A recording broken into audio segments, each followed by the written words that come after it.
स्व अवतार प्रयोजनम, भगवान के अवतार का प्रयोजन। और भगवान मानवीय बन के क्यों नहीं आते? कभी मत्स्य, कूर्म, बराह, नृसिंह आदि ऐसे विचित्र रूप भी क्यों धारण करते हैं? किम कर्म, भगवान के कर्म क्या है? के अवतारश्च, भगवान के अवतार कितने हैं? कोई 10 कहता है, कोई 24 कहता है। और अंतिम प्रश्न है धर्म कम शरणम गतः।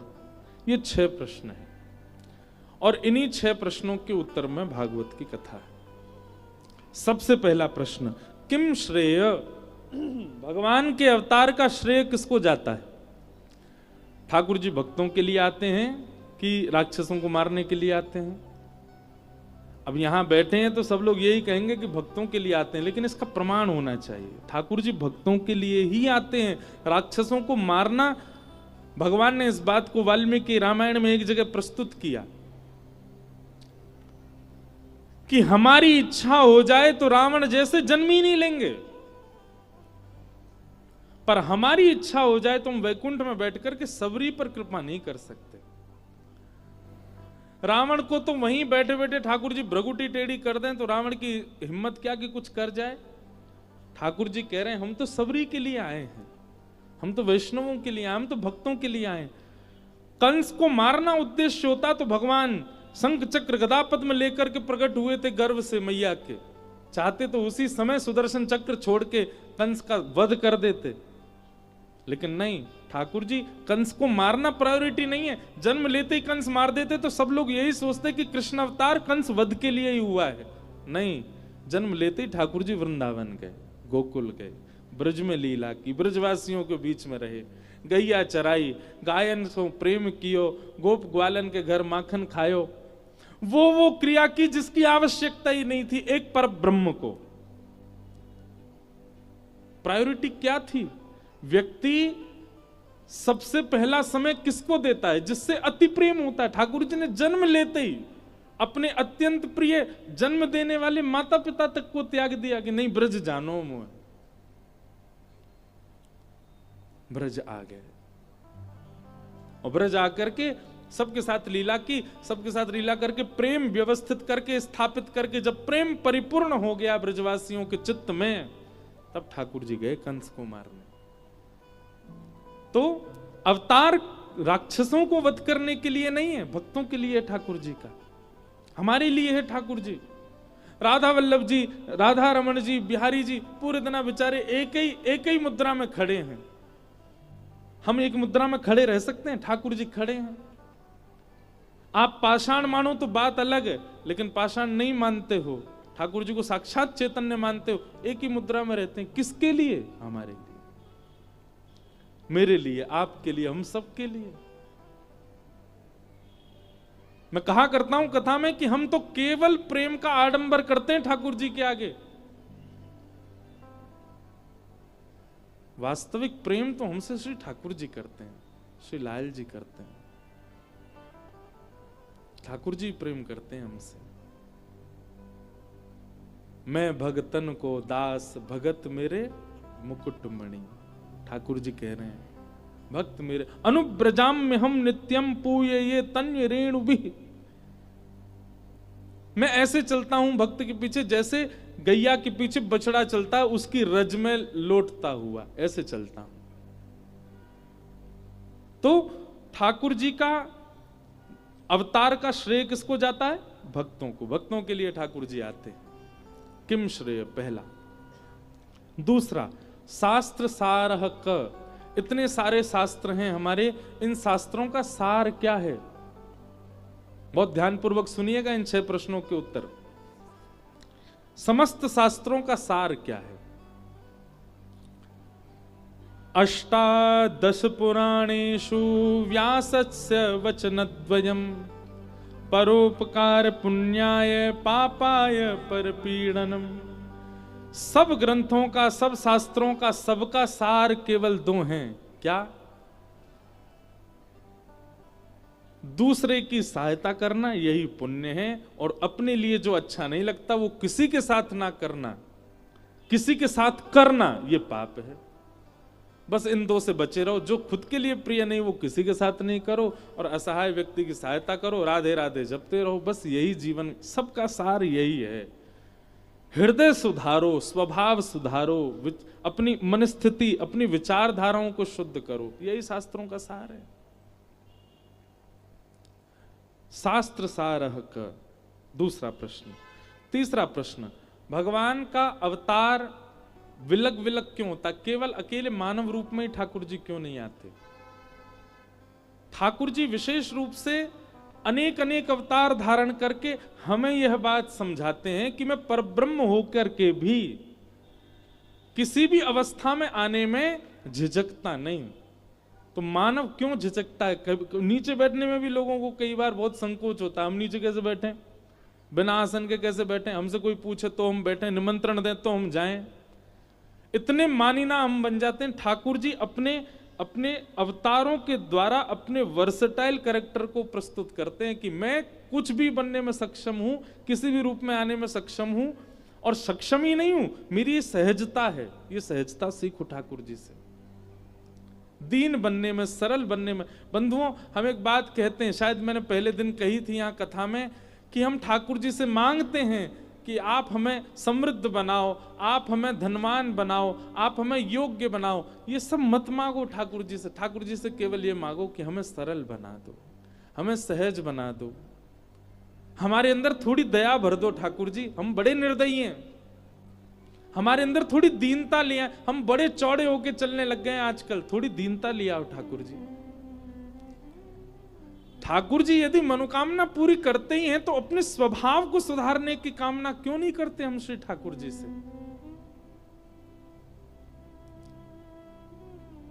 केवल वैभव, केवल संपत्ति, केवल संसार ही क्यों मांगना है? ठाकुर जी भी देते देते हार गए, अब नहीं देते किसी को, कितना भी मांगता रहे।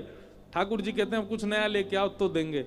मांगो ना ठाकुर, हमारा स्वभाव सुधार दो, हमारा व्यवहार सुधार दो, हमारे विचार सुधार दो, हमें दीन बना दो, हमें सरल सहज बना दो। ठाकुर जी को वही प्रिय हैं। भोंदू की कथा सुनी है? भोंदू भक्त कैसा है? भोंदू सरल, सीधा, सहज, सच्चा। बहुत दिन से सुना ही नहीं, आज सुनाते हैं। भोंदू भोंदू नित्य एक संत के यहां रहता था और उन संत की गौ सेवा करता था। गौ सेवा के बाद नित्य संत का प्रवचन श्रवण करता था। एक दिन महाराज जी प्रवचन में कह रहे थे, बरहा पीड़म नटवर वपुः कर्णयो कर्णकारम विव्रत वासः कनक कपिसम वैजयंतीम चमालाम रंध्रान वेणो अधर सुधया पूरयन गोप वृंदई वृंदारण्यम स्वपद रमणम प्रावशद गीत कीर्ति। बंधुओं, ये श्रीमद् भागवत जी का बहुत सुंदर श्लोक है। इस श्लोक का चिंतन करके ठाकुर जी का प्रत्यक्ष दर्शन हो सकता है आपको। कोई व्यक्ति नित्य इस श्लोक को गाए, और केवल गाए नहीं, जो जो शब्दावली हैं उनका चिंतन करे, बहुत सुंदर है। एक क्षण के लिए नेत्र बंद करो और सब लोग चिंतन करो। हमारे नाना जी जैसा चिंतन कराते तो वैसा हम कराएं। वरहा पीड़म नटवर वपुः। ठाकुर जी कैसे हैं? आपीड़ यानी कि मुकुट, मोर का टेढ़ा सा मुकुट ठाकुर जी ने अपने सिर के ऊपर धारण किया है। अच्छा, ठाकुर जी टेढ़ा मुकुट क्यों पहनते हैं? जहां जहां चरण परत प्यारी जू के, तहां तहां मन मेरो करत है छाऊरी। हमारे रसिक कह रहे हैं वृंदावन के, ठाकुर जी टेढ़ो मुकुट या हमारे पहने, जब श्री जी के संग निकुंज में जामे ना, सो श्री ठाकुर जी अपने मुकुट को टेढ़ो करके श्री जी के चरणन के ऊपर छांव बना लें कि कहीं सूर्य को सीधो प्रकाश श्री जी के चरणन में नहीं चलो जाए। हमारी लाडली जी के चरण अति कोमल हैं। अरे कभी कभी चिंतन करे करो, श्री ठाकुर जी बांके क्यों हैं? वो टेढ़े मेढ़े काय क्यों हैं? वो टेढ़े मेढ़े हमारे हैं क्योंकि मुकुट पहन करके, और फिर सूर्य को प्रकाश कहां से आ रहे हो श्री जी के ऊपर, वाह के लिए ठाकुर जी अपने अंग की भंगिमा बनावे, और वाह के कारण ठाकुर जी त्रिभंग लली है गए। एक रास के पद में ठाकुर जी कहते भी हैं, तेरे कुटिल कटाक्ष ने मेरो तन कर धियो त्रिभंग, विचारो भोलो भंडारी, रास में चल श्यामा प्यारी। तो श्री ठाकुर जी मोर का मुकुट पहनते हैं, वो भी टेढ़ा पहनते हैं, तिरछा सा पहनते हैं। क्यों? श्री जी के संग जब निकुंज में जाएंगे तो ताकि वहां से छतरी कर सकें, छांव कर सकें। और टेढ़ा भी नहीं, ठाकुर जी टेढ़ा भी पहनते हैं और आगे की तरफ झुका हुआ भी पहनते हैं। हम मंदिरों में जाते हैं, दूर से दर्शन हो, इसलिए हमको अनुभव नहीं होता। ठाकुर जी का मुकुट आगे की ओर झुका रहता है। वरहा पीणम नटवर वपुः, ठाकुर जी का वपु यानी कि अंग कैसा है? बोले नटवर। नट किसको कहते हैं? नट कहते हैं जिसको देखते ही हमारी दृष्टि दूसरी बार भी देखती हो, उसको नट कहते, मतलब जिसके प्रति आकर्षण होता हो, जो आकर्षण करने वाला है उसको नट कहते हैं। पर ठाकुर जी कौन है? नटवर। आकर्षण करने वालों के भी अग्रगण्य हैं। अरे संसार के सुंदर को तो एक के बाद दोबारा देखवे को मन है गो, लेकिन ठाकुर जी को देखवे के बाद कोई और को देखवे को मन ही नहीं होएगो। इसीलिए नटवर, नटवर वपुः, टेढ़ो सो मुकुट पहनो है। और ठाकुर जी हैं कैसे? बोले नटवर वपुः, आकर्षणों में भी आकर्षण करने वाला, जिनका वपु यानी कि श्री अंग है। भौंदू बैठ करके सारे प्रवचन सुनना है, गुरु जी बता रहे हैं। और कर्णयोः कर्णकारम, ठाकुर जी के कान तो दो हैं पर कुंडल एक ही पहनो है। और वो भी कुंडल काय को पहनो है? कन्नेर के पुष्प को पहनो है। बोले वो पुष्प कैसे पहनो है? ठाकुर जी ने अपने एक कान के ऊपर जो खारी जगह वहां पे उलझाए लियो, वहां पे अड़ाए लियो है। और ठाकुर जी वह एक पुष्प को पहन करके चल रहे हैं। तभी मधुमंगल दूसरी तरफ तो बोले लाला जे कुंडल मां बढ़िया ना लग रहा, यहां पहन ले, जावारे कान में पहन ले। सो ठाकुर जी उसी कुंडल को दूसरे कान में पहन लेते हैं। श्री दाम आके लाला नाना मधुमंगल ऐसी बोल लो, मां बढ़िया ना लग रहा, यहीं पहन ले। सो ठाकुर जी वहां से उतार के फिर यहीं, एक ही कुंडल को बार बार दोनों कानों में बदल बदल के पहनते जा रहे हैं। ठाकुर जी की लीला देखो, शांत ना बैठे, कछु ना कछु करते ही रहे। कर्णयोः कर्णकारम और विभ्रदवासः कनक कपिसम, ऐसी पीली पीतांबरी पहनी है महाराज कि जा पीली पीतांबरी को देख करके सूर्य भी अपने आप को बादल की ओट में छुपा रहे हो। क्यों? बोले भैया एक सूर्य घूम रहे हो पृथ्वी पर, मेरी आवश्यकता न है। विभ्रदवासः कनक कपिसम। अब भोंदू ताली नहीं बजा रहा, भोंदू तो सुनना है, इसलिए सुनो। विभ्रदवासः कनक कपिसम वैजयंतीम चमालाम, ठाकुर जी ने वैजयंती माला पहन रखी है। और क्या कर रहे हैं? बोले रंध्रान वेणु अधर सुधया, अपने अधर पर वेणु को धारण करके ठाकुर जी उसको अपने अधरामृत का पान करा रहे हैं, सुंदर वेणु का वाद्य कर रहे हैं। रंध्रान वेणु अधर सुधया पूरयन गोप वृंदई, गोप वृंदों के साथ में श्री ठाकुर जी मध्य में खड़े होकर के वेणु बजा रहे हैं।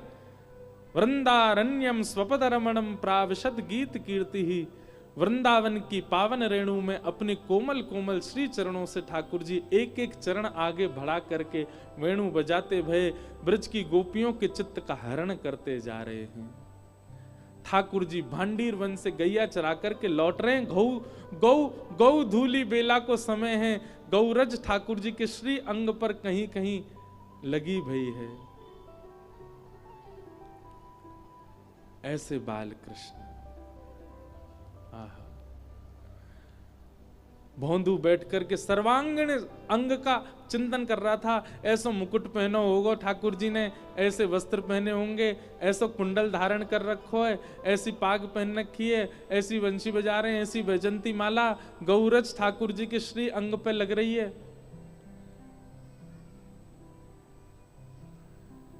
तभी गुरु जी ने कही भांडीर वन से ठाकुर जी गैया चरा करके वापस वृंदावन आ रहे हैं। भोंदू के नेत्र खुल गए और नेत्र खोल करके उसने मन में विचार किया कि भांडीर वन तो मैं भी जाऊं रोज गैया चरावे, भांडीर वन तो मैं भी जाऊं, लेकिन मोए तो कभी कन्हैया मिले नहीं, मोए तो कभी श्याम सुंदर मिले नहीं।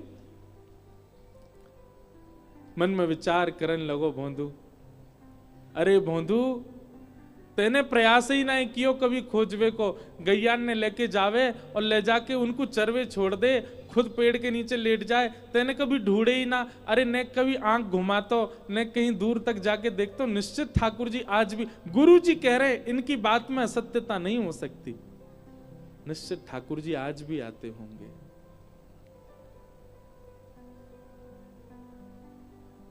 वक्ता की, वैष्णव की बात सुनकर के हमारे चित्त में, अब आप ब्रज में जाते हैं, 84 कोस की परिक्रमा करते हैं लोग, और 84 कोस की परिक्रमा करते समय ब्रजवासी वहां के बताते हैं यहां ठाकुर जी ने जे कियो, यहां ठाकुर जी ने जे कियो। जैसे ही लोग कहते हैं ये ठाकुर जी की फिसलनी शिला, यहां ठाकुर जी फिसलो करते, हमारे मन में पास्ट टेंस आता, ठाकुर जी फिसलते थे नहीं। अगली बार जब ब्रज में जाओ, कोई कहे यहां ठाकुर जी ने ये लीला, तो करते थे नहीं, करते हैं, इस भावना से देखो, आज भी करते हैं। आज भी लाल जी उस भाव का, उस स्थान का त्याग नहीं करते। भौंदू के मन में यही भावना आई, बोले गुरु जी कह रहे हैं भांडीर वन, तो मतलब या को मतलब है अब भी ठाकुर जी चरावे जामे, मोइए ना दिखे। आज भौंदू ने, अच्छा देखो एक बात बोले, भोरेन को सरताज कौन है हमारे ब्रज में? भोरेन में सरताज है हमारी किशोरी जी, सबसे ज्यादा बोली है। ठाकुर जी तो ज्यादा बोल, ठाकुर जी भोरे ना है, बहुत चतुर हैं, बहुत चंचल हैं, बहुत नटखट हैं।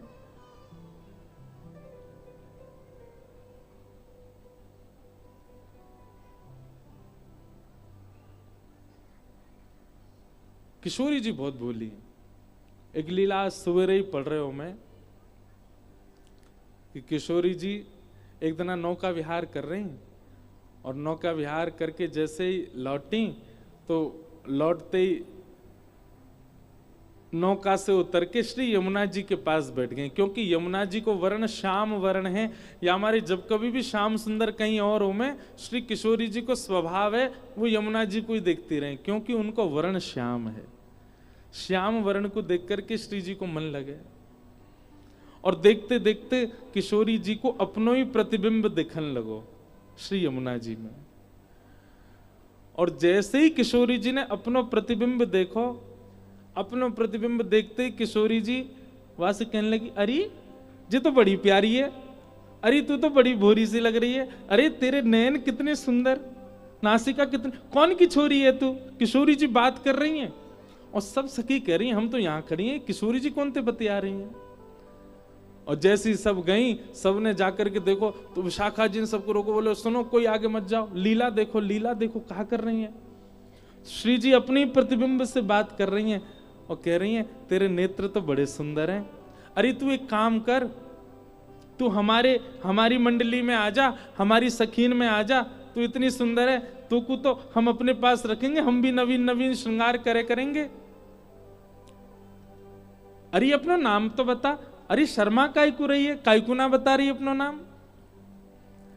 तभी किशोरी जी पीछे से बुलावे, ललता विशाखा आदि सबके नेत्रों में प्रेमाश्रु भरे हुए, कितनी भोरी हमारी किशोरी जी।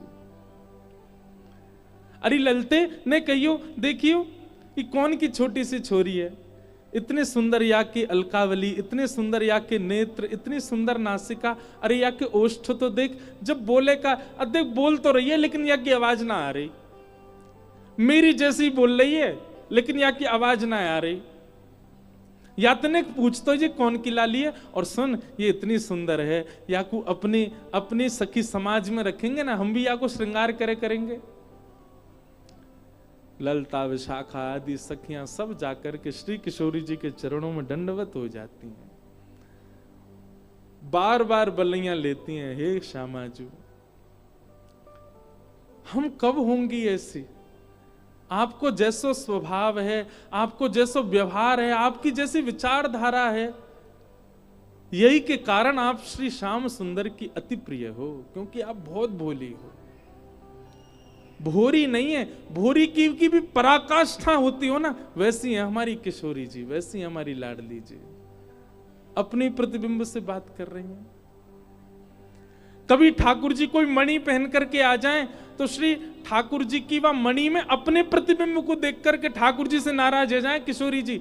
ठाकुर जी बोले काय बात को नाराज है गई, चरणन में गिरे, पाम पड़े, पाम दबा में, हे श्यामाजू काय को नाराज है गई हो, पूरा दिन ने कर गए और शाम को जाके किशोरी जी कहें आपने एक मणि पहनी है, वह मणि में मोती सुंदर एक गोपी दिख रही है मुझे। तब लाल जी बोले ये आप तो सुंदर कोई और गोपी लाए जे आप ही हो। हे किशोरी जी इतनी भोरी हो कि अपने प्रतिबिंब को देख के खुद ही मोहित है जाए वहां पे। इतनी सीधी है हमारी श्री किशोरी जी। वृषभानु की किशोरी सुन गैया होते भोरी, प्रीत जान के हूँ थोड़ी तो है राखेगी शरण, मन भूल मत जइयो राधा रानी के चरण, राधा रानी के चरण, महारानी के चरण, मन भूल मत जइयो श्यामा प्यारी के चरण। एक बात तो सच्ची है भैया, वृंदावन में रहवे वारो, वृंदावन को भजवे वारो, वृंदावन की उपासना करवे वारो, वाके चलवे फिरवे बोलवे में ज्ञान दिख रहे हो तो इसको मतलब या को मतलब माने अभी वृंदावन भजो नहीं। वृंदावन में भजवे रहवे और वृंदावन की उपासना करवे वारे की वाणी में या वाक्य स्वभाव में वैराग्य दिख रहा है, त्याग दिख रहा है, ज्ञान दिख रहा है, बाकी सारे गुण दिख रहे हैं पर भोरोपन नहीं दिख रहा, तो या को मतलब ये है कि माने वृंदावन भजो ही नहीं है। और या फिर यूं कह दो कि वो तो वृंदावन को भज रहो पर वृंदावन ने वाकु स्वीकार कियो नहीं है। वृंदावन स्वीकार कियो होगो, वृंदावन यदि स्वीकार करेगो तो सहज है जाओगे, सीधे है जाओगे, बोरे है जाओगे। और जादना भोले बन गए, जादना सीधे सहज है गए, वही दिना श्यामाजू किशोरी जी श्री ठाकुर जी आपको अपनी सखी समाज में शामिल कर लेंगे। बोले हाँ जे है गो हमारे लायक या को ले लो। जब तक ठाकुर जी को लगे बहुत चतुर है महाराज, ठाकुर जी भी कहीं दूर ही रहो जाते। तो एक बार की एक सत्य घटना है, हमारे परम पूजनीय श्री मलुक पीठ वाले महाराज जी बहुत सीधे हैं, उनमें ज्ञान भी है, आपने वो दर्शन किए, ज्ञान भी है, वैराग्य भी है, त्याग भी है, पर उनकी प्रधानता भोलापन है, ज्ञान नहीं है। तो हमारे यहाँ कथा थी महाराज जी की, बहुत ध्यान से सुनियो, बड़ी अच्छी एक लीला घटी। तो एक बाबा जी आए और वो बाबा जी आके बोले महाराज जी आज मेरा पट्टाभिषेक है। पट्टाभिषेक मतलब अब मैं महंत बनने वाला हूं, तो मेरी महंताई में आपको आना है, मुझे चद्दर उड़ाने और प्रसाद पाने। महाराज जी बोले ठीक है हम कथा कर रहे हैं ठाकुर जी के यहाँ और फिर इंद्रेश जी हमको लेके आएंगे। महाराज जी ने मुझसे कही इंद्रेश जी कथा पूरी होते ही वो महाराज जी के यहाँ जाएंगे, उनका पट्टाभिषेक है। मैंने कहा जी महाराज जी। उस दिन था नंदोत्सव, दोपहर 3 बजे कथा प्रारंभ हुई और रात्रि 1 बजे विश्राम हुई। रात के 1 बज गए, दिसंबर का महीना, भयंकर कोहरा। तो मैं गाड़ी चला रहा, कोहरे में आगे दिखे नहीं, तो मां मलुक पीठ जहां महाराज जी उसके बगल में ही स्थान था, वहीं पर ही वो महंताई हुई थी। तो जैसे हम मलुक पीठ पहुंचे, तो मलुक पीठ पहुंचे हम 2:30 बजे रात में, कोहरे के कारण। तो 2:30 बजे मैंने कहा महाराज जी अब चलें कक्ष में, आप भी विश्राम। वो नहीं वो महंत जी के यहाँ जाना है। मैंने महाराज जी 2:30 बज रहे हैं रात के। नहीं उन्होंने प्रसाद रखा होगा हमारे लिए। महाराज जी हाथ पकड़ के गोपीनाथ बाजार की गलियों में ले गए और जहां वो पट्टाभिषेक हुआ द्वार वार सब बंद हैं। महाराज जी खड़े, हम खड़े हैं, 2-3 और लोग खड़े हैं और महाराज जी बाहर से कह रहे सीताराम, अरे पूरी सब्जी है क्या? मैंने महाराज जी 2:30 बज रहे रात के। महाराज जी बोले नहीं उन्होंने रखा होगा हमारे लिए, आप थोड़ा गेट खटखटाओ। हमने खटखटाया, संघ वालों ने और जोर से खटखटाया, एक आए उसने बहुत जोर से खटखटाया, भीतर से बाबा ने दी गालियां। महाराज कौन है रात में आ गया आश्रम में, और ये कोई रात में आने का समय, भागो यहां से। अरे महाराज जी बोले अरे हम आए हैं। बोले कौन हम आए हैं, कौन हम है, तुम्हारा नाम नहीं है कुछ? महाराज जी बोले अरे हम मलूक पीठ वाले महाराज जी आए। तुरंत उन्होंने द्वार खोला, अरे अरे महाराज जी हम तो गलती हो गई चरणों। बोले हमारे लिए पूड़ी बचाई आपने। महाराज जी भंडारा तो सब चट्ट हो गया। बोले कोई बात नहीं, कुछ तो होगा। बोले हाँ महाराज जी कुछ केला रखे। बोले ला वही दे दो। वही केला लिए, हमको दिया, खुद लिया, सबने। अब मैं देख करके कहूं, मैंने कहा कितने भोरे, कितने सहज, कितने सरल, कितने सीधे, और ऐसे ही ठाकुर जी को प्रिय होते हैं। जरा सा भी जिसमें एक भाव आ जाता मैं कुछ हूं। क्यों कहते हैं चैतन्य महाप्रभु तृणादपि सुनीचे न, क्यों तृण के समान बन के रहो? क्योंकि ठाकुर जी को वही प्रिय है। अपनी मंडली में ठाकुर जी तब तक नहीं लेंगे जब तक भोंदू नहीं बनोगे, भोरे नहीं बनोगे, सरल नहीं बनोगे, सहजता नहीं आएगी। हमारा भजन थोड़ा बढ़ जाता है, एक दिन पहले से ज्यादा माला कर लेते हैं तो हमको अभिमान हो जाता है। अरे कितनों को तो आज भी हो गया होगा, क्या सुबह 4 बजे उठे हम, प्रभात फेरी में पूरे नाचे गाए चले, इसका भी अहम हो गया होगा कईयों को। अहम शून्य कौन है?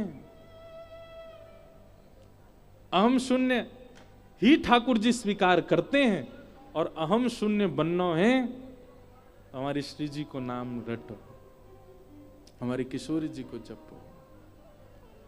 तो भोंदू ने सोची कि महाराज जी तो रोज ही गैया चरावे आते होंगे, मोए ना मिले। दूसरे दिन भोंदू पहुंच गया, गैया सब चल रही थी। भोंदू तो लेके अपनी पोटली और इधर उधर ढूंढने लगो, कहीं श्याम सुंदर मिलेंगे। गुरुजी ने बताया था सांवला भेष है, पीली पीतांबरी पहनते हैं, वैजंती माला पहनी होगी। 1 दिन 2 दिन 3 दिन 4 दिन बीत गए, रोज भोंदू ढूंढता लेकिन ठाकुर जी उसको मिले नहीं। ठाकुर जी को भी दया आ गई, बोले बताओ पूरी दुनिया मंदिर में खोज रही है, जो मुझको वन में ढूंढ रहा है। क्योंकि गुरुजी ने कह दी भांडीर वन में ठाकुर जी गैया चरावे जाम है। ठाकुर जी वहां थे नहीं लेकिन आ गए भोंदू के लिए। तभी भोंदू देखता है कि महाराज असंख्य गैया, और ऐसी गैया कभी देखी नहीं, अद्भुत गैया, बड़े बड़े सींग, उनके गले में ऐसे मोटे मोटे महाराज सुंदर नाद करवे वाले, स्वर करवे वाले, बढ़िया सबन ने कड़ूला पहने हैं, और ऐसी गैया मदमस्त रहती वही चलती वही आ रही हैं। भोंदू खड़ो खड़ो देख रहा, और तभी उन गैयाओं ने किनारो कियो, और मध्य में ही महाराज लकुटी अपने कंधा पे टांगे, वहां पे दोनों हाथ लटकाए, गौ पाग, गौकर्ण पाग। ठाकुर जी गोपाष्टमी के दिन गोकर्ण पाग पहनते हैं। कैसी पाग?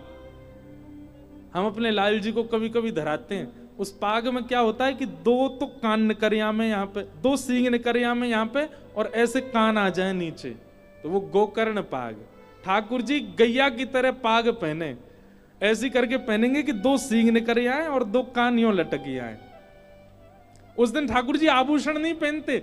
श्रीमद् भागवत जी के वेणु गीत में वर्णन है, ठाकुर जी लोमना को श्रृंगार करें। लोमना कहा है, गैया के पैरन्ने बांधवे की जो रस्सी होवे दूध काटते समय, वो गैया के पामन की रस्सी को ही ठाकुर जी आभूषण बना के गले में पहने, एक हार के भांति। एक एक अपने हाथ पे बांध लें, कमर पे बांध लें, बाजूबंद पे बांध लें, लोमना को श्रृंगार। आहा, गौरज उड़ उड़ करके ठाकुर जी के अंग पे लग रही, और ठाकुर जी चलते भय भोंदू के पास आ रहे हैं। भोंदू दूर से देख करके आनंदित है, रोए, देखते ही रह गयो ठाकुर जी को। ठाकुर जी बोले, अरे तेरो नाम कहा है? भोंदू तो भूल गयो मेरो नाम कहा है। ठाकुर जी को देखवे लग गयो। बोले मैं आपको छू के देख लूं? बोले हाँ देख ले। ठाकुर जी को स्पर्श करे, त्यों त्यों वाक्य नेत्रन से अविरल अश्रुधार गिरे, शरीर कंपायमान है गयो। ठाकुर जी ने पकड़ो, अरे तू तू तू रो काय क्यों रो, तू कांप काय क्यों रो, मैं कोई हवा थोड़ी हूं, अरे मैं जय जय हूं, अपना नाम बताए दे, तू कौन है? भोंदू ने कही मेरो नाम है भोंदू। और जैसे ही वाने कही भोंदू, ठाकुर जी बोले कहा बताई तेने, कहा नाम है तेरो? बोले मेरो नाम है भोंदू। भोंदू सुनते ही ठाकुर जी तो इतनी जोर से हंसते, हंसते हंसते ठाकुर जी गिर गए, लुढ़क गए, पेट पे हाथ धर के ठाकुर जी जोर जोर से हंसे, और फिर उठ के पूछे तेरो नाम क्या है? बोले भोंदू। और फिर सुन के ठाकुर जी हंसे। बोले जय तेरो नाम है? बोले मेरो असली नाम तो कछु और है, पर सब प्रेम तो मुझको भोंदू गुलाम है। ठाकुर जी बोले मेरे गरे लग जा, तेरो नाम इतना सुंदर। अरे भैया तेने इतनी हंसी कराई दी, इतने दिना बाद में आज जोड़ते हंसूं, मेरे गरे ते लग जा। भोंदू को वो सब प्रदान कर रहे हैं ठाकुर जी जो उसने कभी सोचा नहीं।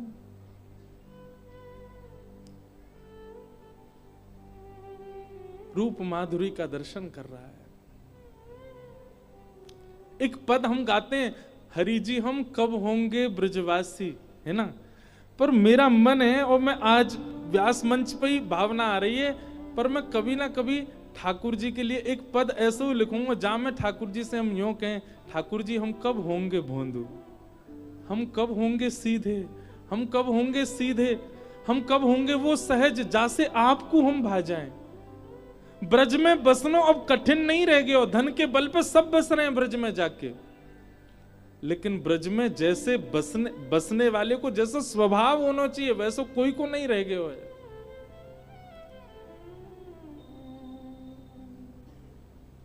ठाकुर जी भोंदू को देख रहे हैं, नेत्रन में हंसी के कारण छोटे छोटे बिंदु आ गए ठाकुर जी के अश्रु के। ठाकुर जी पहुंच रहे हैं और कह रहे हैं अरे बैठ जा भोंदू आजा।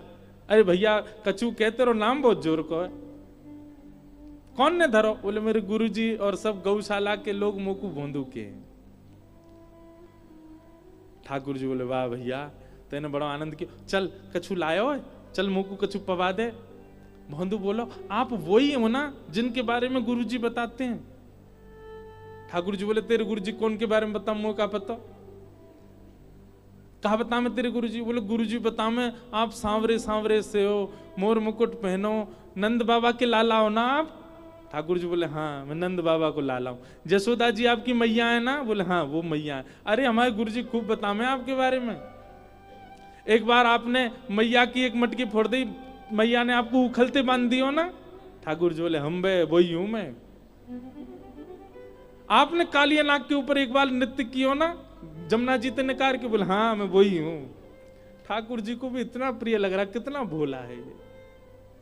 अब बात ही बना तो रहेगो कछु पवावेगो।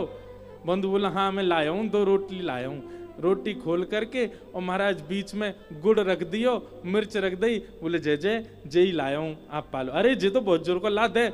ठाकुर जी महाराज भोंदू की वो रोटी लाई और बा में गुड़ बीच में चुपड़ लियो और नेक नेक लेकर के ठाकुर जी प्रेम से पान लगे।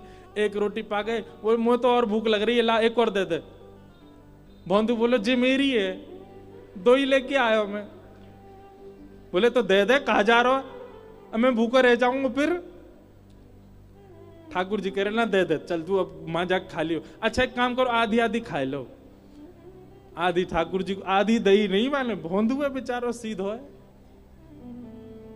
ठाकुर जी तो उसके चिंतन में चले गए, कितना भोला, कितना सीधा, कितना प्यारा।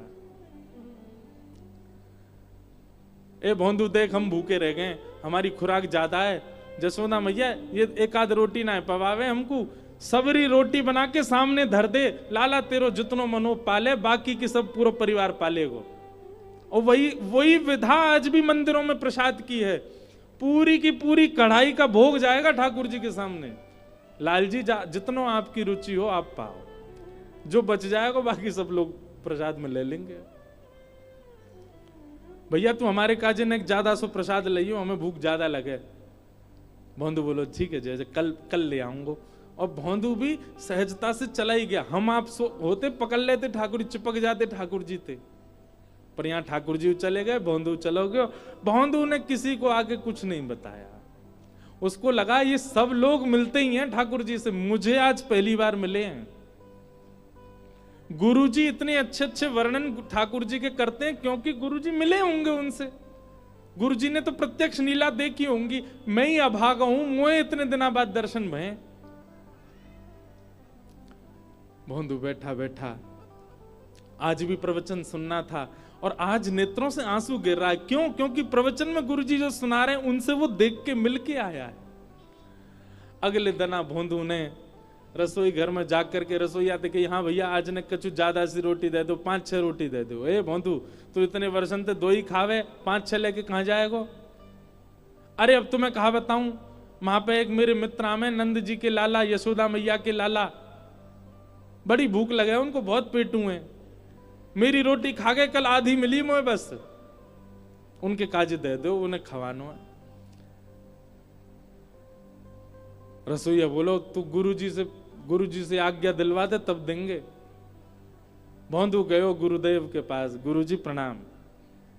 गुरुजी ने रसोईया तो कह दो आज मैं 6 रोटी दे देगो। बोले ए भोंदू तू 6 रोटी क्यों ले जा रहा है, तू तो 2 ही रोटी खावे।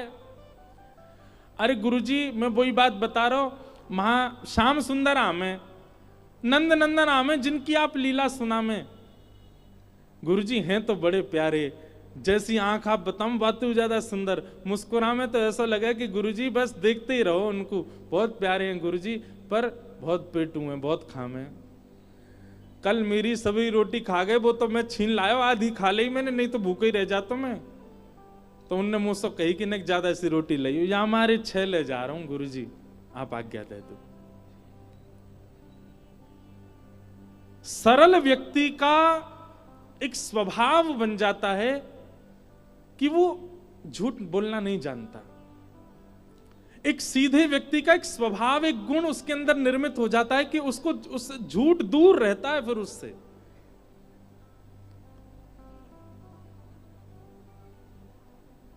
गुरुदेव बोले कोई और बोलता तो मैं नहीं मानता, लेकिन भोंदू झूठ नहीं बोल सकता।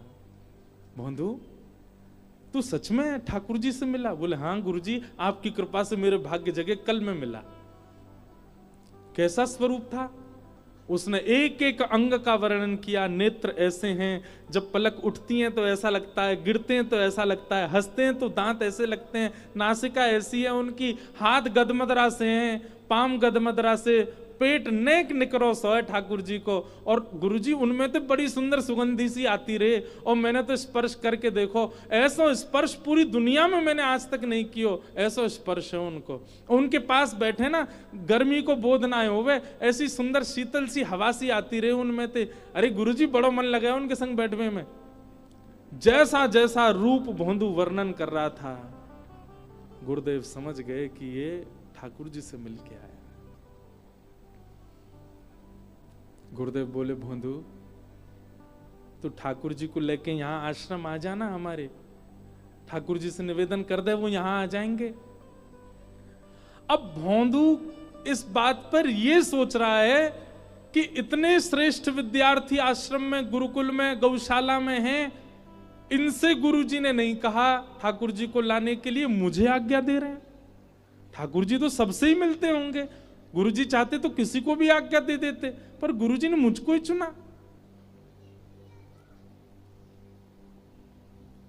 भोंदू तो सरल सहज इतना भावुक हो गया। बोले गुरुजी मैं लेके आऊं ठाकुर जी को? बोले हाँ तू लेके आ। बोले आप सच में चाहे कि मेरे साथ आवे वो? बोले हाँ तू ही लेके आ उनको। भोंदू बोलो जो आज्ञा गुरुदेव। अब तो इतना आनंद में निमग्न है करके भोंदू पहुंच गयो भांडीर वन। और भांडीर वन आज ने विलंब से पहुंचो, ठाकुर जी पहले ही बैठ गए वहां, पहले ही पहुंच के वहां पे इंतजार कर रहे हैं भोंदू को। भोंदू गयो, ठाकुर जी बोले आजा आजा। अरे कहा नाम बतायो तेने अपनो? बोला मेरो नाम है भोंदू। ठाकुर जी फिर हंसने लगे, बोले आ तेरा नाम बहुत जोर को भैया, बैठ जा। कैसा है तू? बोले मैं बहुत बढ़िया हूं, आप कैसे हो? बोले रात भर तेरी याद आई मुझे, कल मैंने यशोदा मैया सो कही, नंद बाबा सो कही, सबन को बताई तेरे बारे में। तू आज रोटी लाया? बोले हाँ देखो कितनी सारी लाया हूं। पोटली खोल करके ठाकुर जी के आगे धर दी। ठाकुर जी तो बड़े आनंद में भर गए, और रोटी उठा करके बीच में गुड़ धर के और वाकी पुंगी सी बनाए के ठाकुर जी प्रेम से पान लगे। भोंदू बोलो जय जय ठाकुर जी, आज पहली बार गुरुदेव ने मुझसे कछु काम की कही है, और मैं चाहूं या काम को मैं भली भांति कर दूं। ठाकुर जी बोले कहा काम कहो? बोले गुरुजी मुझसे कह रहे हैं कि तू ठाकुर जी को लेके हमारे आश्रम आ जा। अब आप तो मेरे मित्र है गए हो, गुरुजी चाहते तो कोई भी शिष्य से कह देते, पर उनने मुंह को ये काम दियो पहली बार। आप कृपा करो ना, मेरे संग चलो ना गुरुदेव के आश्रम। ठाकुर जी रोटी खाते जा रहे हैं और बोल रहे हैं देख भोंदू तू जो कहेगो सब काम करेंगे हम, लेकिन जो गुरु जी बीच में मतलावे, तेरो मेरो संबंध है, तू मेरो सखा मैं तेरो सखा। गुरु जी आश्रम गैया इन सबन को दूर रख मोते।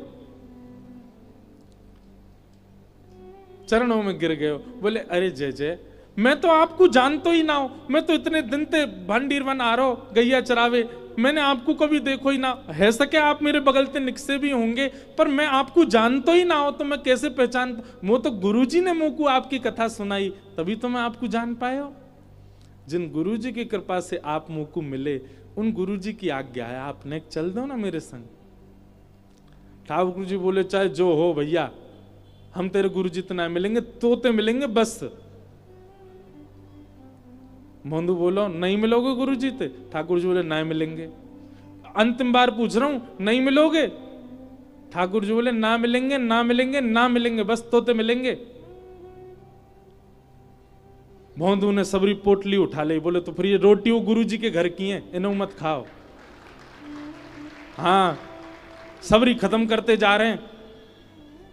ठाकुर जी बोले अरे तो रोटी तो खान दे ना, जो गुरुजी के आश्रम में बनी है जे का खाओ। और पोटली सबरी बांध ली, ठाकुर जी के हाथ में 250 ग्रास बचो। बोंदू ने हाथ पकड़ के बोले जब वो छोड़ दो, जो गुरु जी को है दे दो। अरे तो जाए तो खान दे, ये तो आधो बचो, ना ना ये दे दो। और लेके अपने मुंह में भर लियो, खा गए हो। अरे मैं कह रहा हूं हमारे गुरुजी ने मिलवाए हैं आप, हम और तुम उन्हीं के पास नहीं चलोगे? ठाकुर जी बोले भैया देख तू अब चाहे गुस्सा है जा, तेरे गुरुजी तो ना मिलेंगे, हम बस तो मिलेंगे। तो भोंदू बोला ठीक है, तो जा पेड़ ते या पेड़ तक, या कि पल्ली पार तुम्हारी है या इल्ली पार मेरी है। कल ते गैया चरावे आएंगे, इल्ली पार अगर तुम आए, पल्लंकू ही नहीं हो, उल्लंकू मत ही हो, नहीं तुम्हारी गैया ने लेके भाग जाऊंगा मैं। ठाकुर जी को धमकी दे रहा है। और सुनो, आज ते आम पाम 100 साल की कट्टी, दूर नहीं हो मोते, मेरो कोई तुम्हारो संबंध ना, दो दिना को सखत्व, हमारे गुरुजी को जो नहीं है बातें, हमारो कोई संबंध नहीं। ठाकुर जी बोले तू जाने ना है हम जय जय हैं। बोले जय जय हो चाहे जो हो, हमारे गुरुजी ने मिलवाए, अगर चाहो कि मैं तुमसे मिलूं या बैठूं तो मेरे गुरुजी के पास चलो। ठाकुर जी बोले मैं तो नहीं जाऊंगा। ठीक है मैं जा रहा हूं। और अपनी गैयान ने घेर के महाराज भोंदू तो चल पड़ो। ठाकुर जी कह रहे ए भोंदू। भोंदू नहीं पीछे मुड़ के भी देख रहा। दूसरी बार बोले ठाकुर जी भोंदू, अरे नहीं देख तो ले। भोंदू नहीं देखा। जब तीसरी बार ठाकुर जी ने कही भोंदू, जब भोंदू ने अब भी नहीं देखा, तो जिस प्रकार कोई व्यक्ति अपने प्रियतमा के लिए व्याकुल हो जाता है, ऐसे श्री ठाकुर जी भोंदू के लिए व्याकुल हो गए। अरे जी देखे ही ना रो, जी पलटे ही ना रो। ठाकुर जी को लगी नेक दूर जाके आ जाएगा, लेकिन भोंदू नहीं लौटो। चलते ही चलोगे, चलते ही चलोगे। थोड़ी दूर तक भोंदू दिखो, जैसे ही भोंदू दिखनो बंद भयो, ठाकुर जी अपने आप को रोक नहीं पाए, नेत्रन में अश्रु भर आए और महाराज चौकड़ी मार के दौड़े ठाकुर जी। अरे भोंदू रुक जा, अरे भोंदू नेक रुक जा, अरे तू जो कहेगो सो करेंगे, तू कहेगो तेरे गुरुजी के यहाँ जाएंगे, वहीं बस जाएंगे, लेकिन तुम होते दूर मत जाए भैया, मुझको संग लेके चल। और ठाकुर जी दौड़ करके गए और भोंदू की कमर पे जाकर के लद गए पीछे, और लद करके बोले चल ले चल अपने गुरुजी के पास, चल के आमे तेरे गुरुजी तो मिल के आवेंगे। गैयान के बीच में कैसी सुंदर छवि है, पत्रो दुबरो सो भोंदू और शाम सलोने नंद नंदन वाकी पद्दी पे चढ़े हुए पीछे पीछे ते ऐसे हाथ दे करके दोनों पाम ठाकुर जी के यूं हाथ में उठा रखे और भोंदू लेकर के ठाकुर जी को अपने आश्रम आ रहे है। गुरु जी ने देखी गैया आ गई, गुरु जी द्वार पे आके खड़े गए और जैसे ही गैया आती गई तभी ऐसा दृश्य देखो, भोंदू की पद्दी पर श्री ठाकुर जी साक्षात नंद नंदन मंद मंद मुस्कुराते भय, वाके कान में कछु खाना पूसी करते भय आ रहे हैं। भोंदू तो कह रहे हैं जाइए तेरो गुरु, जाके कारण तुम मोह छोड़ के भाग रहो, दारी के अबड़ी उड़ा दूंगा मैं, जाके कारण तुम मोह छोड़ रहो। नहीं गुरुजी, हमारे गुरुजी बड़े भोरे हैं, इनको दर्शन देते हो। ठाकुर जी को देख करके गुरुजी तो वहीं मूर्छित हो गए। उनको विश्वास ही नहीं हुआ कि ठाकुर जी आ गए। भौंदू ने गोद में उठा लिए, जल को छिड़काव किया, और जल को छिड़काव करके जैसे ही पुनः गुरुजी के नेत्र खुले, नंद नंदन सामने खड़े हैं, बाकी अदा से मंद मंद मुस्कुरा रहे हैं। भौंदू जैसे ही गुरुजी खड़े हुए, भौंदू खड़ा हुआ, ठाकुर जी ने खींच के भौंदू अपने ऐसे गले में गलवैयां डाले खड़े गए। गुरुदेव ने भौंदू को प्रणाम किया। पहले भौंदू बोलो, जी कहां कर रहे हो गुरुजी? बोले भैया परिवार त्याग दियो बाल्यकाल में, आज 60 वर्ष है गए घर छोड़े भय, कौन से उपनिषद नहीं पढ़े, कौन से वेद नहीं पढ़े, कौन से शास्त्र नहीं पढ़े, कौन कौन से नियम व्रत अनुष्ठान नहीं किए हमने, लेकिन आज तक ठाकुर जी के दर्शन नहीं भये। धन्य है बंधु तेरो ये भोलोपन, तेरो ये सीधोपन, तेरी ये सरल भाव, तेरी ये सहजता, जैसे आज साक्षात त्रिलोकीनाथ तेरे कंधा पर चढ़ के आए। ऐसा सुख तो कोई ज्ञानी को भी ना दे में ठाकुर जी जैसा तू को दियो है। ठाकुर जी के सामने भोंदू को प्रणाम कियो, अंत में ठाकुर जी को प्रणाम कियो। ठाकुर जी बोले गुरुदेव जा भोंदू को हम हमेशा के काजे लेवे आए हैं। और ठाकुर जी ने भोंदू के गले में गलवैयां डाली और देकर के ठाकुर जी अपनी श्रीन कुंज में भोंदू को लेकर के वहां से प्रस्थान कर गए। बोलो भक्तवत्सल भगवान की। हमारे अंदर सब गुण हैं, पर हम भोले नहीं हैं, हम सहज नहीं हैं, हम सीधे नहीं हैं, सरल नहीं हैं। इसे ठाकुर जी से मिलने में कहीं ना कहीं बाधा बनी रहती है, ठाकुर जी से मिलने में कहीं ना कहीं रुकावट आती है। भोरो बनना है तो हमारी श्यामाजू की शरण में आओ। सभी प्राणी मात्र का धर्म क्या है? परम धर्म क्या है? आत्म कल्याण, अपने देह का कल्याण। वास्तव में हमारा जन्म क्यों हुआ है? जो इस देह के भीतर जो आत्मा है वो बहुत दिन से भटक रही है। अब हमको मानव बनने का अवसर मिला है, मतलब ठाकुर जी ने हमको मौका दिया है कि अब इस मानव जन्म से तुम ऐसे कुछ करो कि इस आत्मा को सदा के लिए मुक्ति मिल जाए, उसको कहीं ना जाना पड़े। तो हमारा कर्तव्य, हम कर्म करते हैं, कर्तव्य निभाते हैं, संबंध निभाते हैं, ये सब ठीक है, पर मूल कर्तव्य हमारा यह है कि इस देह से ऐसा कुछ करना है जिससे हमारी आत्मा निवृत्त हो जाए। जब भी हमारे प्राण जाएं, प्राण सबके जाने हैं, पर वो आत्मा कभी ग्लानि ना करे कि ये मानव देह में आकर के भी मैंने कुछ नहीं किया। अपनी आत्मा को सद्गति प्रदान करना ये प्रत्येक मानव का कर्तव्य है। और इस कर्तव्य में केवल एक ही सहायक बन सकता है हमारे, क्या? भक्तिर अदोक्षजे, यदो भक्तिर अदोक्षजे। अदोक्षज भगवान श्री कृष्ण का नाम है, अदोक्षज। आ से एक नया नाम बता रहे हैं, बालकों के लिए चाहिए हो तो अदोक्षज। अदोक्षज भगवान की भक्ति करना, और भक्ति भी कैसी करना? अहैतुक्य प्रतिहता, अहैतुकी भक्ति। अहैतुकी भक्ति किसको कहते हैं?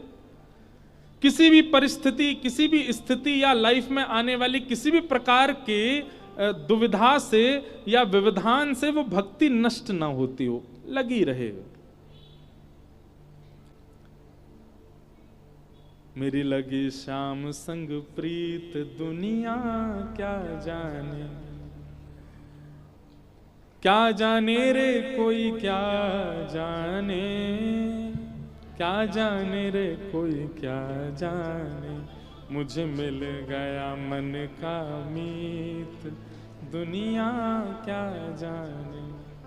दुनिया तो आपको बावड़ा ही कहेगी, पागल ही कहेगी, कुछ भी कहेगी, पर एक बार प्रीति लग जाए ठाकुर जी से, उसके बाद चाहे जो हो जाए जीवन में, वो भक्ति कभी नष्ट ना हो। अगर हमारी भक्ति ऐसी है कि जीवन में आने वाले किसी व्यवधान या किसी विषय के कारण हमारी भक्ति विच्छिन्न हो जाती है, ठाकुर जी को बहुत कष्ट होता है। आए ही क्यों थे जीवन में? तुमने उम्मीद ही क्यों जगाई थी हमारे चित्त में कि तुम हमारे भक्त हो, और अब स्थिति विपरीत आई तो तुम हमको छोड़ रहे हो। इसलिए न विच्छिन्न होने वाली भक्ति, न डगमगाने वाली भक्ति जब व्यक्ति करता है तभी उसका आत्म कल्याण होता है, तभी उसकी आत्मा का कल्याण होता है देह में आने के बाद। ये बात सूत जी महाराज कह रहे हैं। और धर्म स्वनिष्ठित पुंसाम विश्वक्सेन कथा सुयः नोत्पादये दधिरतिम श्रम एव हि केवलम। बहुत सुंदर बात। आपकी न विच्छिन्न होने वाली प्रीति ठाकुर जी से हो चुकी है, ये कैसे पता चले? ये कैसे पता चले कि जो मेरी भक्ति है ठाकुर जी के चरणों में वो लंबे समय तक रहने वाली है, अंतिम श्वास तक रहने वाली है, कोई परिस्थिति आ जाए ये भक्ति कभी टूटने वाली नहीं है। ये कहां कैसे पता चले? इसका प्रमाण क्या है? तब सूत जी कहते हैं आपकी रति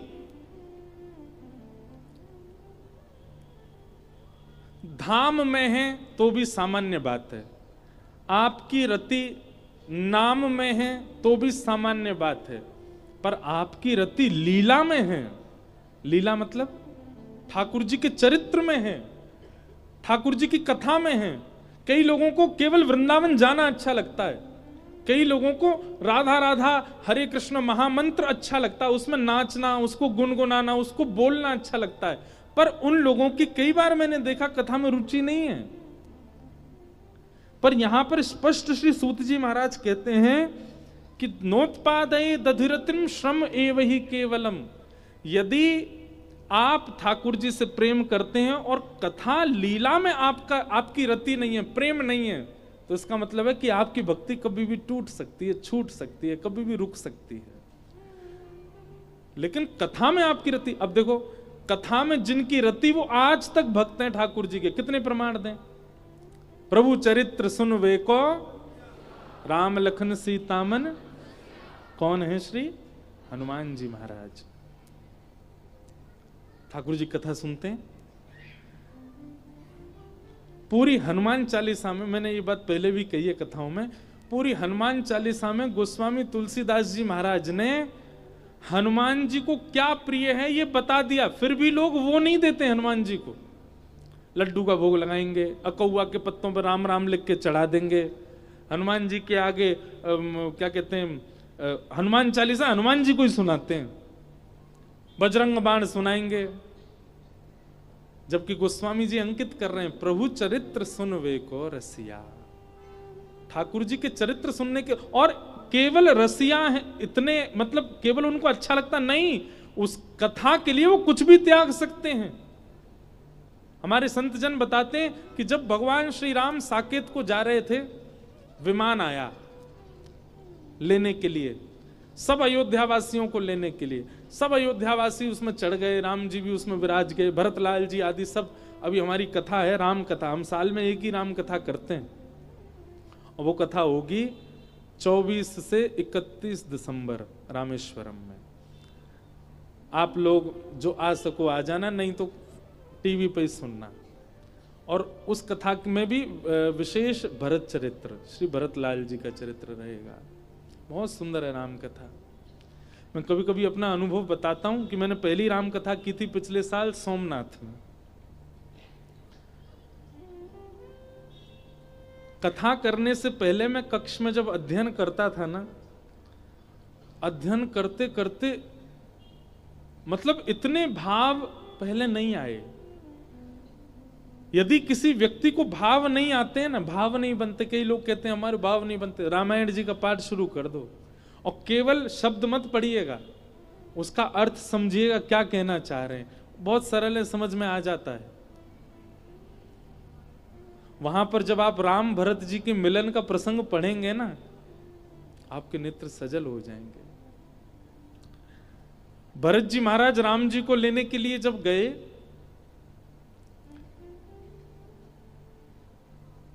अब मेरे को एक साथ याद आ रहे हैं, भरत जी भी याद आ गए, लक्ष्मण जी का चरित्र भी, लक्ष्मण जी का और अच्छा इनकी पत्नियों के भी अद्भुत चरित्र हैं। पर भरत जी जो है ना, ये जैसे कृष्ण लीला में गोपियां हैं ना, लाखों गोपियां, ऐसे ही रामचरित्र में अकेले भरत जी हैं। लाखों गोपियां ब्रजमंडल की, उनके स्वभाव, व्यवहार, विचार, वे अकेले रामचरित्र में श्री भरत जी में दिख जाएगा। भरत जी गोपी हैं रामलीला की। भरत जी महाराज जब राम जी को लेने के लिए आए तो सब प्रकार से ये बात हो गई कि राम जी वापस अयोध्या जाएंगे। अब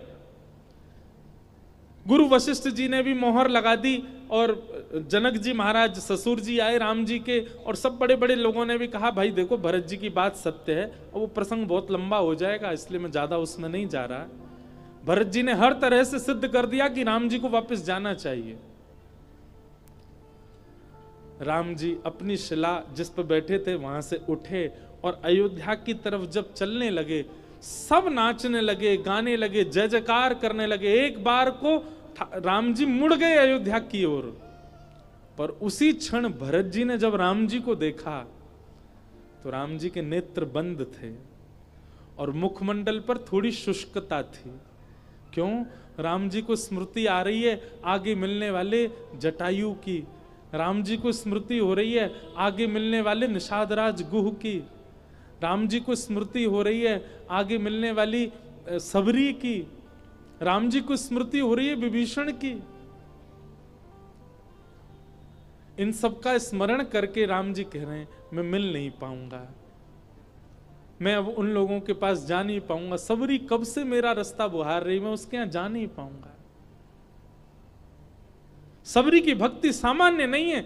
जिस दिन से गुरु आज्ञा करके गए उस दिन से रोज अपने घर के बाहर उस पगडंडी को सजाती हैं सबरी जी, आज राम जी आएंगे। और एक आध साल नहीं, संत जन तो कितने 100 साल बताते हैं कि सबरी जी रोज सजाती हैं कि आज आएंगे, और नित्य उसी उत्साह से कि राम जी आएंगे। राम जी के नेत्र थोड़े थोड़े सजल हो गए, लेकिन सब जय जयकार कर रहे थे, राजा रामचंद्र की जय, अयोध्या नरेश राम जी की जय, दशरथ नंदन राम की जय। लेकिन भरत जी ने जब राम जी का मुखमंडल देखा, तुरंत राम जी के आगे आके खड़े हो गए, रुक जाओ भैया, और घोषणा कर दी क्षमा करें, राम जी अयोध्या नहीं जाएंगे। जो वचन पिताजी को आप देके आए हैं वही आप पूर्ण करो, आप 14 वर्ष वन में ही रहो। मेरा प्रेम ऐसा नहीं है ठाकुर जी कि मैं अपनी जिद के आगे अपने प्रेमी को दुखी करके और फिर उससे प्रेम करूं, ये मेरा प्रेम का स्वभाव नहीं है। तत्सुखे सुखित्वम, आपको जिसमें सुख मिलेगा उसमें मैं सुखी हूं। यदि आपको सुख मिल रहा है वन में जाकर के, आपको पीड़ा हो रही है अयोध्या जाके, तो मैं अयोध्या कैसे ले जा सकता हूं आपको? आपका वन जाने का यदि सुख है तो नाथ आप वन को प्रस्थान करो। मेरे वचन के कारण, मेरे प्रेम के कारण मैं अपने स्वामी को दुखी नहीं कर सकता। भले ही मेरे प्राण बसते हैं आपके रूप में, मैं आपको देखे बगैर एक एक क्षण भी नहीं रह सकता। वर्णन करते हैं कि जब बचपन में भरत जी और राम जी जब शयन करते थे ना, सारे भाई तो एक तरफ सिरहाना करके सोते थे, पर भरत जी राम जी के चरणों की ओर सिरहाना करके सोते, और छोटे से भरत जी रात में राम जी के चरणों का अंगूठा मुख में चूसते हुए सोते थे। अगर कोई मैया, कोई बाबा, कोई पिताजी कोई दूर कर दे अगर भरत जी को, तो भरत जी रो रो के पूरी अयोध्या की नाक में दम करते। सारे भाई तो मुखमंडल के पास रहते, पर भरत जी तो सदा चरणों में रहते राम जी के। आपको देखे बगैर मेरे प्राण भी निकल सकते हैं, पर आपको निराश देखूंगा अयोध्या में, उससे मेरे प्राण आज ही निकल जाएंगे। इससे नाथ आप वन में जाओ, मेरी इच्छा मत पूरी करो, आप वन में ही रहो। लेकिन आप वनवासी रहेंगे तो मैं कठिन वनवासी रहूंगा। असली वनवास तो भरत जी का था। नंदीग्राम चले गए, अयोध्या से दूर, अयोध्या में नहीं रहते। बोले मेरे भैया जब वन में रह रहे हैं, गांव में नहीं रह रहे, शहरों में नहीं रह रहे, मैं कैसे रह सकता हूं नगर में? वन में चले गए, नंदीग्राम में। शत्रुघ्न जी आए, उन्होंने परनकुटी बनवा दी। भरत जी बोले इसमें नहीं रहूंगा, अपने आप बनी हुई कोई गुफा हो, कोई कुंज हो, वहां रहूंगा। स्वयं निर्माण कर, ये तो राम जी कर रहे हैं। राम जी के समकक्ष कैसे हो सकता हूं मैं? राम जी परन कुटी बना के रहते हैं, मैं कैसे कुटी बना सकता हूं? खुद बनी हुई होगी, वहां रहूंगा। और नियम दूसरा क्या है? ऊंचाई पर नहीं रहूंगा। पृथ्वी पर राम जी चल रहे हैं, कम से कम पृथ्वी में नीचे गड्ढा होगा, उसमें रहूंगा। अपने अपने भैया के समकक्ष कैसे रह सकता हूं मैं? ऐसे श्री भरत जी महाराज। तो मैं निवेदन कर रहा था, राम कथा अद्भुत है। जब सब साकेत जाने लगे, सब बैठ गए विमान में, केवल एक व्यक्ति खड़े हैं। कौन? श्री हनुमान जी महाराज। राम जी ने आज्ञा की, हनुमंत लाल विराजो, विमान में बैठो, चलो साकेत। हनुमान जी हाथ जोड़ करके बोले, भगवान मैंने, वैसे तो कोई ऐसी बात नहीं, आपका धाम तो नित्य पवित्र है, पर मैंने थोड़ी जांच करवाई कि साकेत हम जाएंगे, वहां कथा किससे सुनूंगा, तो मुझे पता चला कि वहां तो कथा होती ही नहीं है। साकेत में कथा नहीं होती। राम जी बोले, अरे जहां मैं प्रत्यक्ष बैठा हूं, जहां मैं खुद आसन लगा करके बैठा हूं, सीता जी बैठी हैं, भरत जी, लक्ष्मण जी, सारा राम दरबार जहां स्वयं विराजमान है, वहां कथा सुनने की क्या आवश्यकता? नित्य मेरा दर्शन कर लेना। और वहां कथा कराएंगे भी तो लोग सुनेंगे कौन? सब मेरे दर्शन में ही रहेंगे। जहां मेरे दर्शन से वंचित हैं लोग, संसार, वहां कथा होती है, वहां तो मेरा नित्य दर्शन है। हनुमान जी महाराज बोले, भगवान क्षमा कीजिएगा, पर आप सबको लेके साकेत जाओ, मैं साकेत में रह नहीं पाऊंगा। क्यों? वहां हम बैठे हैं ना तुम्हारे सामने, तुम्हारे नेत्रों को सुख मिलेगा, नित्य दर्शन किया करना, हमको भी अच्छा लगेगा, तुम हमारे पास रहोगे। हनुमान जी महाराज बहुत सुंदर बात कहते हैं, नाथ आप सामने होते हो ना तो केवल दो आंखों को दिखाई देते हो, पर कथा जब होती है तो आप सामने नहीं होते, वक्ता की वाणी से आप रोम रोम को दिखाई देते हो। दो नेत्रों से दर्शन करूं, और दूसरी बात, आप सामने होते हो, नेत्रों को दिख जाते हो, नेत्रों की प्यास बुझ जाती है, पर कथा में आप सामने नहीं होते, वक्ता सुनाते हैं आपकी लीला तो प्यास बढ़ती है, और वही प्यास बढ़ती है तो रुदन के भाव से निकलती है। और नाथ आपके विरह में जब नेत्रों से अश्रु निकलते हैं ना, उस सुख के आगे ब्रह्म सुख भी फीका लगता है कि बस ऐसे ही रहे हम।